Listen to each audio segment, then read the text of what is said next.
semaine dernière, je vous parlais de ce propriétaire de Valleyfield qui a été condamné par le tribunal administratif du logement à faire les travaux dans son immeuble. Vous n'êtes pas sûr que vous allez faire les réparations?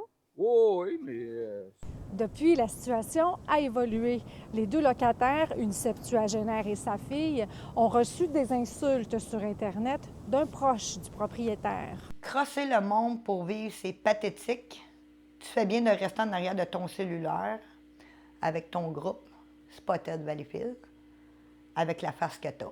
Le propriétaire a aussi écrit ce texto au locataire, signifiant qu'il désire vendre son immeuble. Bien, la journée même que tu es venu, il monte en haut, puis il a commencé à checker. C'est juste crotter, ça a besoin d'un bon décrottage. C'est pas de la moisissure pour lui, là, c'est juste crotter. Je dis un jugement, mais on s'en calisse, de jugement, là. c'est de la bullshit, ça. C'est de la bullshit. Je vous racontais aussi la semaine dernière qu'un homme atteint du cancer a vécu donc à l'intérieur de l'immeuble alors qu'il y avait de la moisissure. Le propriétaire était au courant, mais ne l'a pas dit au locataire. Votre locataire avait le cancer puis que l'air était pas super. Ah, c'est ça, la fois. OK. Vous trouvez ça drôle? Ben, c'est pas que c'est drôle. C'était pas trop gentil de sa part. C'est ça qui est pire. Tu sais, il tombait partout, puis lui, il n'avait rien à foutre.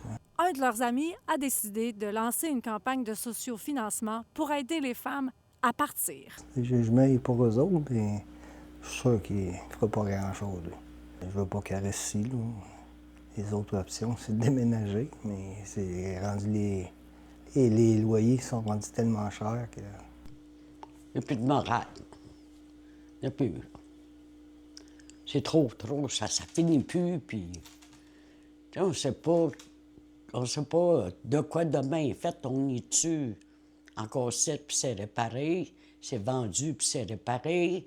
On y tue à se trouver un logement. S'il y a une intention de démolir, d'inouler, puis dédommage-nous qu'on s'en aille. T'sais, parce que nous, on ne déménagera pas à cause qu'on veut déménager, c'est parce qu'il ne répare pas ou il n'y a pas l'argent. Mais laisse-nous pas là-dedans, là, parce que chaque jour, ça a l'air de rien, mais on la respecte, cette merde-là. Mais ce n'est pas tout. Les deux femmes envisagent maintenant de poursuivre la ville de Salaberry de Valleyfield pour ne pas avoir fait respecter son règlement sur la salubrité des immeubles. À Salaberry de Valleyfield, Véronique Dubé pour Nouveau Info.